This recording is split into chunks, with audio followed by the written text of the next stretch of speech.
हो साहेब, सोपा ठेवा. सोपा का आतमध्ये काहीच नाही जाणार आहे. आतली साफसफाई करायला सांगितलेली आहे. आतमध्ये काहीच नाही जाणार आहे.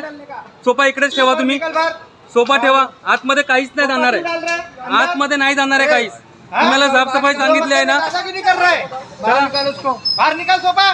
सोफा सगळे बाहेर काढा. बाहर कर निकाल सोफा. बाहर निकालो तुम लोग. सोफा बाहर निकालो. विनाकारण परमिशन नसताना हे पूर्ण सामान आतमध्ये घेऊन जात आहे. हे बघा, 20 वर्षापासून या एजंट दलालने आम्हाला भाडं नाही दिलं, घर नाही दिलेलं आहे आणि जबरदस्ती इकडे काम करण्याचा प्रयत्न अजूनही त्यांचा चालू आहे.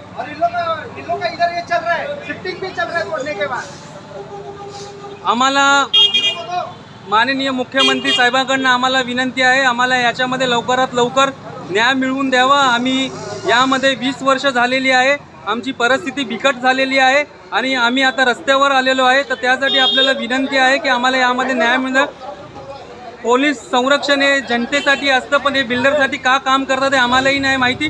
पण आज आम्ही त्यांच्याकडे विनंती करतोय आणि त्यांना मदतीची गरज हाक पुकारतोय, तरी आम्हाला कोणी वरिष्ठ अधिकारी उभे असून सुद्धा आम्हाला मदत करण्यासाठी येत नाहीये. यामध्ये कृपया मुख्यमंत्री साहेबांना विनंती आहे, सहकार्य करा. कोणतेही सामान आतमध्ये घेऊन जाऊ नका. वरिष्ठ अधिकाऱ्यांना विनंती आहे की त्यांनी कोणतेही सामान बिल्डरच्या माणसाला आतमध्ये घेऊन जाऊ देऊ नका. आमची विनंती करत आहे, आम्हाला सहकार्य करा.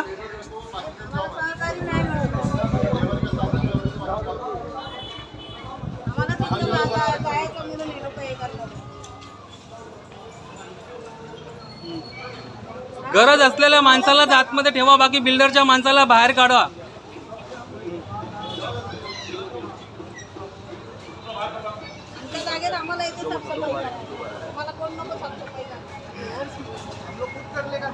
हे बघा बिल्डरची माणसं आहे बघा, आता हळूहळू सगळे बाहेर निघतात आहे बघा. हळूहळू सगळी बिल्डरची माणसं बाहेर निघत आहे. हे बघा, बिल्डरच्या माणसांना आपल्याला विनंती आहे, एंट्री देऊच नका. कारण की आम्ही बस साहेब, खूप खूप धन्यवाद तुमचं, खूप खूप धन्यवाद. तुम्ही बाहेर काढला, खूप खूप धन्यवाद. आम्ही तुम्हाला सहकार्य करतो, तसंच आम्हाला पण सहकार्य करा साहेब. अजून काय नाही. बस thank you so much. Thank you so much साहेब. थँक्यू.